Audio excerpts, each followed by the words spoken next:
Welcome back to my Facebook and YouTube channel. तो भाइयों, Barcelona ने एक बहुत ही इंपॉर्टेंट गेम अगेंस्ट विलारियल उनके ही स्टेडियम में जाकर उनको 5-1 से हराया। और यार देखो, इस पूरी गेम का, इस पूरी जीत का जो क्रेडिट है ना, वो ऑनेस्टली स्पीकिंग वो हैंसी फ्लिक को जाता है।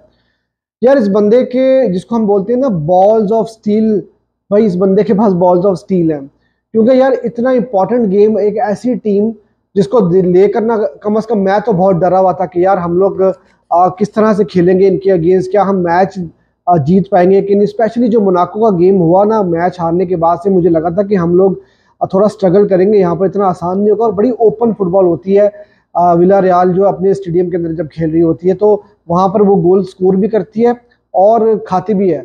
और पिछले सीजन में भी हमने उनको 4-3 से हराया था, जो मुझे याद पड़ता है।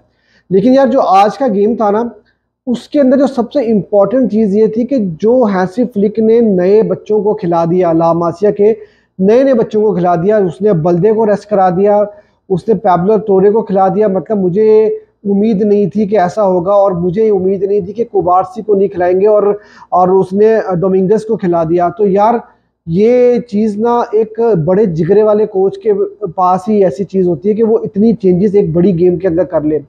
विलारियल आज की गेम से पहले अनबीटन थी ला लीगा में, और मैं उसी चीज़ को लेकर जो है काफ़ी घबराया हुआ था। और जब मैंने लाइनअप देखी ना, तो लाइनअप देख के एक दफ़ा मैं हिल गया था कि यार ये हैंसी फ्लिक ने क्या कर दिया। देखो, ये बात सही है कि कसाडो, क्योंकि पिछले मैच में उसको नॉक लगी थी, तो उसको कहीं ना कहीं रेस्ट मिलना चाहिए था। बल्दे काफ़ी ज़्यादा जो है वो मैचेस खेल रहे थे, तो आपको पता है कि वो भी काफ़ी ज़्यादा इंजरी का शिकार रहे रिसेंटली। तो बल्दे को भी रेस्ट मिलना चाहिए था, और कुबार्सी भी सारी गेम्स खेल रहे हैं। तो लेकिन मसला ये कि आपके पास ऑप्शंस बहुत लिमिटेड है, कोई बड़ा प्लेयर तो आपके पास है नहीं। सारी आपकी डिफेंस लाइन इंजर्ड हुई पड़ी है। उसके अलावा आपकी मिडफील्ड पूरी की पूरी इंजर्ड हुई पड़ी है। जो कुछ भी है हंसी फ्लिक ने इन्हीं लड़कों से ही करवाना है, और वो करवा रहा है बंदा। सबसे ज्यादा जो इम्पोर्टेंट चीज है ना, वो ये है कि हैंसी फ्लिक अपना सिस्टम नहीं छोड़ता। वो ये कहता है कि भाई जो कुछ भी है, आपने जो मैंने आपको ट्रेनिंग करवाई है, जो सिस्टम के ऊपर मैंने आपको ट्रेन किए, आपने वही सिस्टम मैच में इम्प्लीमेंट करना है। रिगार्डलेस कि आप एक्सपीरियंस्ड हो, आप बच्चे हो, आप ला मासिया से आए हो, आप जो मर्जी कर लो, उस बंदे ने अपनी ही फुटबॉल खिलानी है। इतनी ओपन गेम थी कि 3 गोल तो विला रियाल ने भी ऑफसाइड के कर दिए, और अगर वो 3 ऑफसाइड के गोल हो जाते, या उसमें से एक गोल भी हो जाता जब उन्होंने गोल किए थे, तो मैच ड्रॉ हो सकता था, 2-1 या 2-2 वो हो सकता था उस टाइम के ऊपर। तो कहानी बदल सकती थी। लेकिन जितना हाईलाइन हम लोग खेल रहे थे, उसके ऊपर कोई कॉम्प्रोमाइज नहीं था, और रिकवरी पेस हमारे पास बिल्कुल नहीं थी, क्योंकि बल्दे भी नहीं थे और कुबारसी भी नहीं थे। तो मतलब आपकी डिफेंस जो है ना, वो खुली पड़ी नजर आ रही थी। और हाईलाइन खेलने की वजह से बीच में से आपने देखा होगा कि बहुत सारे पासेस, थ्रू पासेस निकले हैं, जहां पर 1-1 सिचुएशन भी बनी।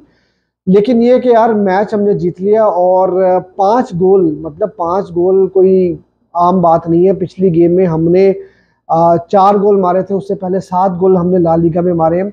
और सिर्फ एक मोनाको का गेम ऐसा गया है कि आप, जहां पर आप एक रेड कार्ड की वजह से ना, मेरे ख्याल में आपको काफ़ी ज़्यादा एक डिसअपॉइंटमेंट देखने को मिली। वरना मैच का रिजल्ट उसमें भी कुछ और कुछ भी हो सकता था, हम वहां पर भी कुछ 4-5 गोल उनको ठोक सकते थे। अब यार देखो, जो जिगरे वाली बात मैंने कही ना, वो यही थी कि आप एरिक गार्सिया को खिला रहे हो, और उसके बाद आप डोमिंगस को आपने जब खिलाया, तो यहाँ पर ना, जो आप कहते हो ना कि बार्सिलोना पीछे से स्टार्ट करती है, डिफेंस से जो है वो अपना अटैक स्टार्ट करती है, पासिस कंट्रोल, वो चीज़ आज हमें वैसे देखने को नहीं मिल रही थी, और रिकवरी पेस भी हमें नजर नहीं आ रही थी। लेकिन जो आपकी अटैकिंग आपके अटैकिंग प्लेयर्स ने जो करके दिखाया है ना, भाई वो कमाल ही था। मतलब पैब्लो टोरे की अगर आप बात करो, एक उन्होंने असिस्ट दिया, वो देखने में लगता है कि भाई आसान असिस्ट था, लेकिन वो इतना आसान नहीं था। मुझे लगा था वो शायद लामीन यमाल को राइट पे पास देंगे या शूट लेंगे, लेकिन उन्होंने लेवेंडोस्की को पास खिलाया, और लेवा ने उसको वो गोल स्कोर किया।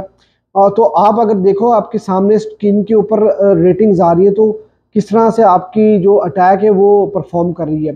लेवेंडोस्की अनफॉर्चुनेट थे कि उन्होंने पेनल्टी मिस कर दी, वरना उनकी आज हैट्रिक भी कंप्लीट हो जाती। आज वो ऑन द बॉल भी अच्छे लगे, वो लिंकअप प्ले भी बहुत अच्छा कर रहे थे। तो बहुत ही कमाल उन्होंने जो है वो परफॉर्मेंस दी। अब यार जो सबसे जो इस मैच में पेनफुल चीज़ बार्सिलोना फैन को देखने में मिली ना, वो टर स्टेगन की इंजरी थी।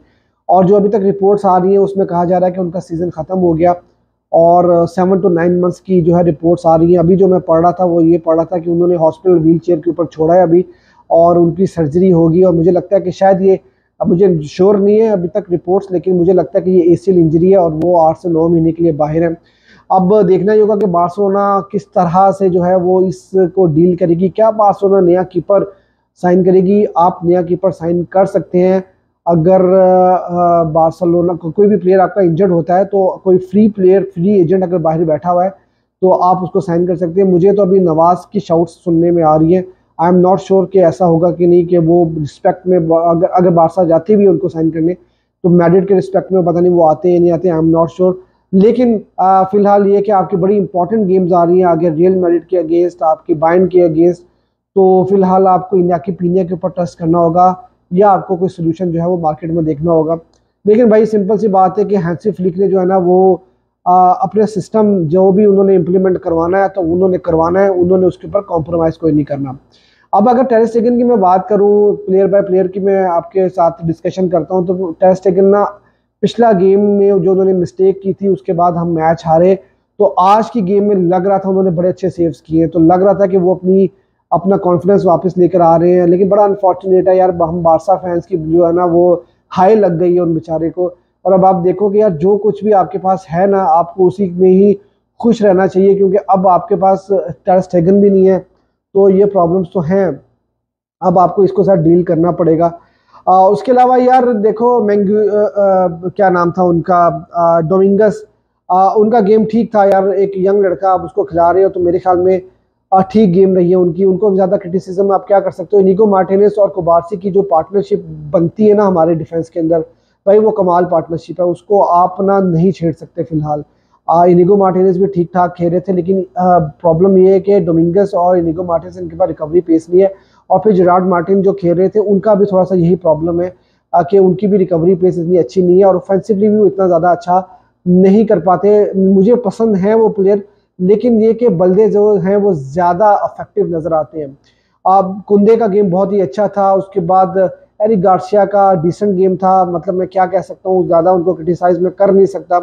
उसके बाद पेड्री, क्योंकि आज डबल पिवट में खेल रहे थे, ज़्यादा वो इतना अटैकिंग पोजीशन में नज़र नहीं आ रहे थे, तो लेकिन उन्होंने, उनकी गेम काफ़ी डिसेंट थी। पैब्लो तोरे भाई उन्होंने आकर कमाल कर दिया, और क्या ही बात करूं मैं उनकी यार। पैब्लो तोरे ने जिस तरह से असिस्ट किया, गोल भी स्कोर कर दिया, तो और आपको उनसे क्या चाहिए। लेवेंडोस्की की मुझे दुख इस बात का कि उन्होंने पेनल्टी मिस कर दी, वरना देखो बारसा ने इतने चांसेस क्रिएट किए थे कि ये स्कोर लाइन ना 6-1, 7-1, 8-1 भी हो सकती थी। इतने चांसेस हम लोगों को मिले थे जो हमने ज़ाया किए।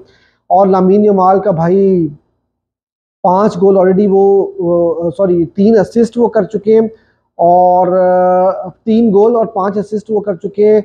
रफीनिया 5 गोल कर चुके हैं, और लेवेंडोस्की 6 गोल स्कोर कर चुके हैं। तो यार अब आप खुद देखो कि आपका अटैक कितना अच्छा खेल रहा है। अब रफीनिया की अगर मैं बात करूं, तो यार देखो रफीनिया को मैं एक क्रिटिसिज्म उनके ऊपर बनता है, शायद आप उसके साथ एग्री करो या ना करो, आई एम नॉट श्योर, लेकिन मेरा ओपिनियन ये है कि उनको यार बहुत मैच में कुछ ऐसे मोमेंट्स आते हैं जो उनको चांसेस लेने चाहिए। जैसे आपने देखा होगा कि फर्स्ट हाफ में उनको 1-2 बड़े अच्छे चांसेस मिले थे और वो चूक गए थे वहां पर, तो वो अगर वो कन्वर्ट कर देते चांसेस, तो बार्सिलोना गेम वहीं पर किल कर सकती थी। और अगेंस्ट मोनाको भी उनको 2 बहुत अच्छे चांसेस मिले थे जो उन्होंने मिस किए, और वहीं पर हम लोगों को गेम खराब हो गई थी। एक एक्सक्यूज मी, एक उनको रेड कार्ड के फौरन बाद चांस मिला था 1-1 सिचुएशन में, जो उन्होंने गोल स्कोर नहीं किया। और दूसरा जो वो कीपर के साथ 1-1 सिचुएशन में आ गए थे, वहां पर वो रेड कार्ड भी निकलवा सकते थे कीपर का, या वहां पर वो गोल स्कोरिंग अपॉर्चुनिटी से फायदा भी उठा सकते थे। तो ये वो क्लच मोमेंट थे जहां पर हम लोग लैग करते हैं, और हम बात करते हैं कि यार मैड्रिड जो है वो किस तरह से जो है अपनी गेम जीत जाती है, वो बुरा खेलकर भी अपने चांसेस को अवेल करते हैं। तो हमें ये करना है कि यार हम अपने चांसेस लें और गेम को किल करें। जैसे लेवेंडोस्की ने पेनल्टी मिस कर दी, अगर वो गोल स्कोर हो जाता तो हम लोग थोड़े इजी हो जाते। और ऑफसाइड देखो यार, ऑफसाइड की मैं अब क्या ही बात करूं कि इतना हाईलाइन आप खेल रहे थे, आपको 3 गोल पड़ गए थे ऑफसाइड के। और कोई और कोच होता ना तो वो आपको कहता कि भाई थोड़ा पीछे होकर खेलो अब, क्योंकि हमें बहुत सारे गोल्स जो है ना वो पड़े। तो यार मेरे ख्याल में थोड़ा सा हैंसी फ्लिक को ना इतना रिस्की भी नहीं खेलना चाहिए। दूसरी जो इंपॉर्टेंट चीज़ है ना उसमें मैं बात करूंगा कि यार सब प्लेयर्स को रेस्ट मिल रहा है, लेकिन लामीन यमाल को रेस्ट नहीं मिल पा रहा यार। उसको आखिर में बहुत मार पड़ी थी, मुझे ऐसा लग रहा था कि उसकी सुपारी दी है किसी ने कि यार इसको बस लिटा दो किसी तरह से। उसको बहुत बुरी तरह से मार पड़ी थी। और मुझे लगता है कि जब आपके 3 या 4 गोल आप अप होते हो ना, तो उस टाइम पर आप लामीन यमाल के साथ रिस्क ना लो। हांसी फ्लिक को चाहिए कि यार 60-70 मिनट के बाद जब आपने 2-3 गोल की लीड ले ली थी, तो आप लामीन यमाल को वापस बाहर बुला लेते, क्योंकि उसको भी थोड़ा रेस्ट चाहिए। वो भी 17 साल का लड़का है। लेकिन यार जो उसका पास था, जो आउटर उसने मारकर पास दिया था भाई, आउट ऑफ द वर्ल्ड, इतनी मेच्योरिटी इतनी कम उम्र के अंदर मैंने नहीं देखी भाई। ऐसा लगता है कि यार बहुत ही कोई मंझा हुआ प्लेयर जो है वो फुटबॉल खेल रहा है। तो यार ओवरऑल बहुत अच्छी गेम थी। बार्सिलोना ने 6 आउट ऑफ 6 गेम्स जीतनी है, और अब बारसा का अगला गेम है अगेंस्ट गेताफे, जो हो हम होम पर खेलेंगे। आई होप कि बार्सिलोना वो गेम भी जीते और बार्सिलोना 7 आउट ऑफ 7 करके अपने जो ओपोनेंट्स हैं, जो अपने राइवल्स हैं, उनके ऊपर लीड जो है वो बना कर रखे। तो यार ये था रिव्यू। वीडियो आपको अच्छी लगी हो तो यार वीडियो को लाइक कर देना, और चैनल अगर अभी तक आपने सब्सक्राइब नहीं किया तो चैनल को भी सब्सक्राइब जरूर करना।